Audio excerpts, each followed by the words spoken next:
Hey, Dan Passarelli back again. This week has been all about methodology and specifically following what I call the MTM Trading Plan Checklist.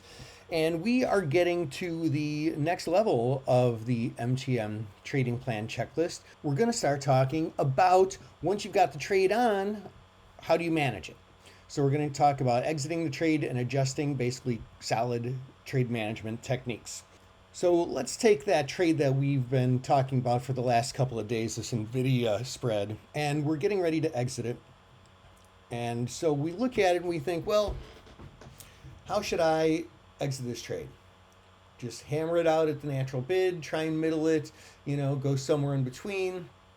Do I leave it on good till cancel? Now, one technique that I like to use all the time is as soon as I put on a trade, I immediately, right after that, enter a good till cancel order to profit take, as well as sometimes use a stop. Now, I don't use stops with spreads because the bid-ask spreads are too wide and it can be a little bit tricky. So what I would do typically is I would enter this as a GTC order, confirm and send. I'm not going to actually do that because I don't actually have this trade on. And then what I would do after that is I would go and I would set an alert. So I would just simply go over here to NVIDIA. If I don't have it on a watch list, I would just add it to one real quick and go create alert. And because, if the stock falls too low, right, because this is a debit call spread, if the stock falls too low, like below support level, I'm going to want to know so that I can exit the trade and take a small loss before it becomes for a big one. So this is more like the risk management part of it, whereas this order would be a profit-taking order. Of course, if I were just simply buying a call and it was more of a delta-centric type trade, I guess this would be selling a call that I already have on in this hypothetical example, right?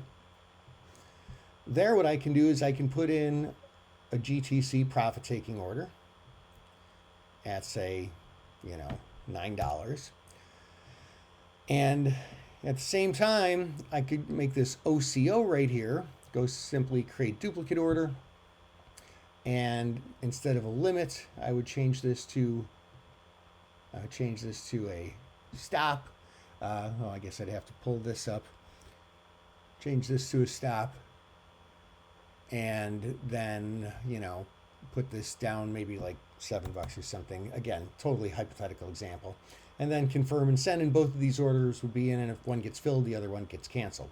So look, there's a lot of things that you can do, but the point that I want to make here is that monitoring your position stems from the reason you put the position on in the first place. Your management plan should already be in motion as soon as you make that trade. And that's why I love to use GTC orders. We'll talk more about that in some future videos down the road. But it's important to continuously monitor your position, stick with the plan you have, and if you have to make adjustments like maybe closing one leg and leaving the other on, or taking off half the position at one profit target and the other half at a more aggressive profit target, there's lots you can do as long as you have a plan. Remember, I said before, even a bad plan is better than no plan. As long as you have a plan and you stick with it and follow it with discipline, that is the most important thing. This is Dan Passarelli of Market Segmenting Trade Smart.